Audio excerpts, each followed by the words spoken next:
Setahun belajar tidak pernah ketemu langsung. Ketika itu anak-anak juga berhasil menghasilkan satu buku kumpulan puisi. Mereka tetap berkarya di saat pandemi.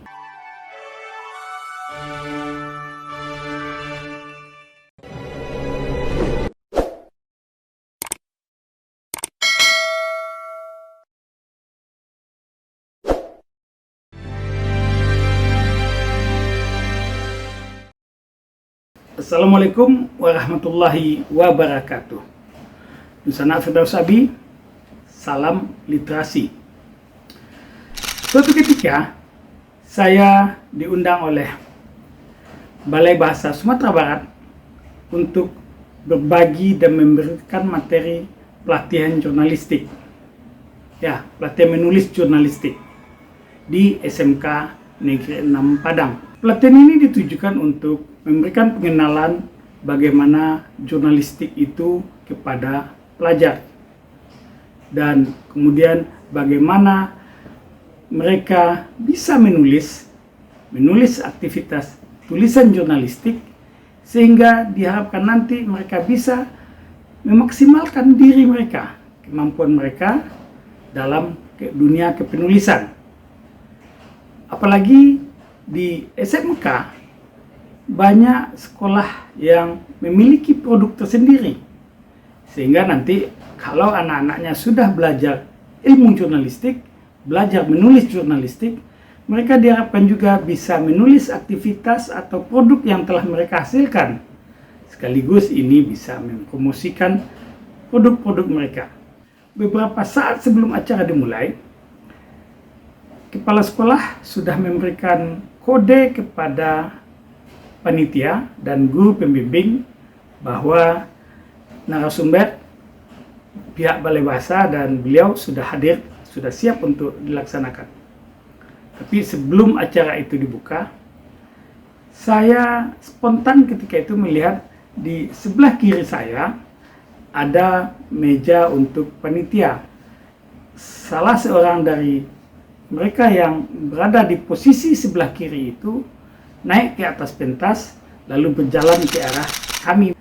Saya menduga ketika itu dia akan mendatangi kepala sekolah karena beliau kepala sekolahnya. Tapi ternyata kemudian tidak.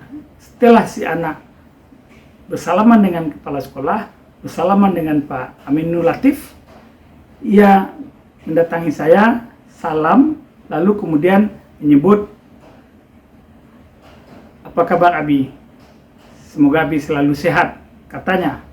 Tentu saja saya terkejut, karena tanpa saya duga ada siswa yang tahu dengan saya. Nah, tentu saja saya senang juga karena ada yang tahu. Saya kemudian berupaya untuk mencari tahu siapa gerangan anak gadis ini.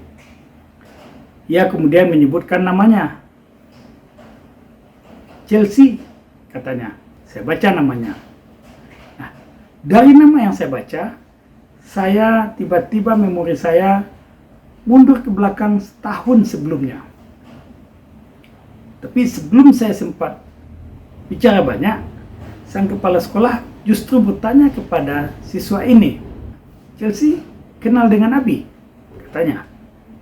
Lalu si anak menjawab, "Sangat kenal, Bu. Abi kan guru menulis Chelsea, Bu." "Oh ya? Wow, hebat Nak. Kamu beruntung menjadi murid Abi," katanya. Sang guru bertanya, "Sudah berapa lama belajar dengan Abi?" Saya kemudian menjelaskan kepada Bu Kepsek bahwa Chelsea sudah belajar dengan saya, sudah saya bimbing selama setahun terakhir. Tapi selama setahun itu kami tidak pernah bertemu secara langsung, tidak pernah bertemu secara tatap muka. Tentu saja Bu Kepsek dan Pak Aminul Latif terkejut. Keduanya bertanya, "Kok bisa begitu?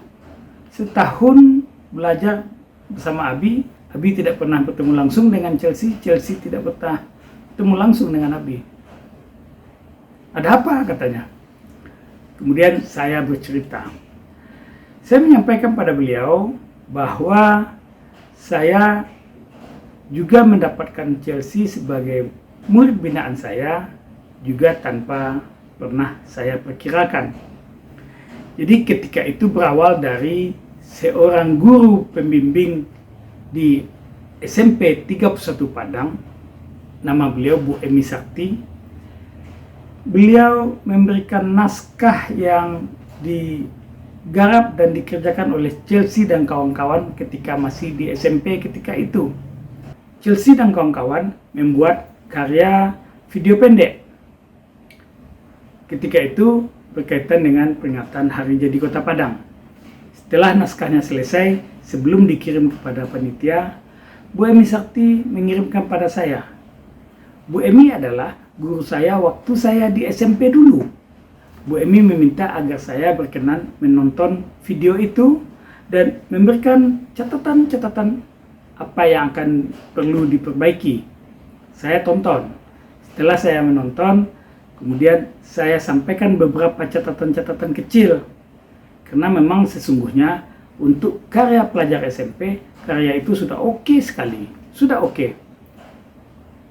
Saya memberikan catatan sedikit tentang narasi karena memang bagian saya lebih sering menulis dan memahami tentang tulisan.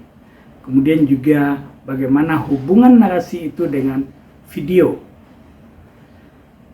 Ya, saya sedikit mengetahui dan memahami soal konten video karena memang sebelumnya saya pernah menjadi manajer program di televisi swasta di Sumatera Barat. Catatan itu saya sampaikan pada Chelsea. Setelah saya sampaikan catatan tersebut, saya tidak mengikuti lagi. Termasuk tidak mengikuti finalisasi dari apa yang sudah dilakukan oleh Chelsea dan kawan-kawan. Beberapa hari kemudian saya dihubungi oleh Chelsea. Dia mengabarkan kepada saya bahwa karyanya yang digarap bersama kawan-kawannya di SMP 31 Padang tampil sebagai juara 1. Wow, keren.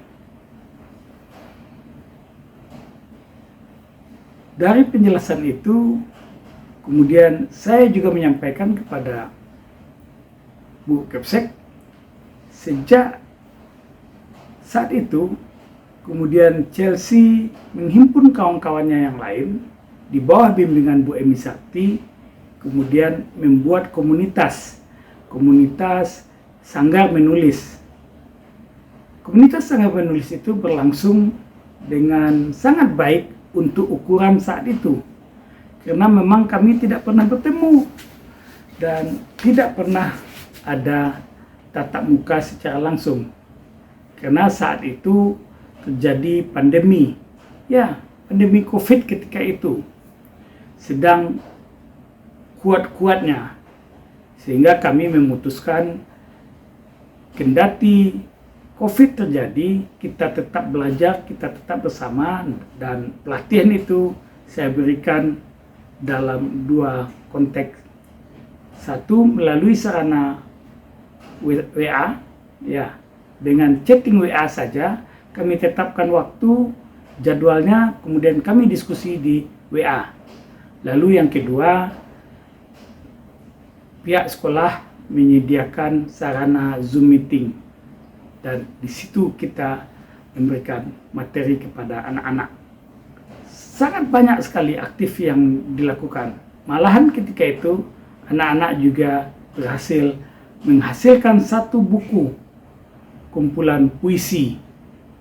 Mereka tetap berkarya di saat pandemi. Dari penjelasan saya tersebut kepada Bu Kepsek dan Pak Aminul Latif, keduanya merasa sesuatu yang surprise. Tapi sesungguhnya saya justru lebih merasa surprise karena bertemu dengan anak yang saya bimbing di saat yang tidak saya duga sama sekali. Setelah kami berbagi selama 1 tahun, itu pertemuan kami yang pertama secara langsung. Sana Firdaus Abi. Sebelum saya mengakhiri pertemuan ini, saya ingin melihatkan salah satu karya buku dari pelajar yang dibina dari Bengkel Literasi. Ini kumpulan cerpen, judulnya Tasbih untuk Papa, ditulis oleh Zilan Zalila. Buku ini ketika diluncurkan, sang penulis baru duduk di bangku kelas 1 SMA, tepatnya di SMA 3 Padang. Seluruh cerpen yang ada di dalam buku ini sudah dimuat di media massa terbitan Kota Padang, dan juga ada salah satu karya yang pernah masuk dalam karya 111 penulis muda Indonesia. Naskah-naskah ini, cerpen pertama yang dimuat di koran itu terjadi di saat sang penulis ini kelas 5 SD. Kemudian di kelas 6 di SMP berturut-turut sampai akhirnya menjadi buku. Demikian kisah inspiratif kali ini. Terima kasih. Assalamualaikum warahmatullahi wabarakatuh. Sampai jumpa.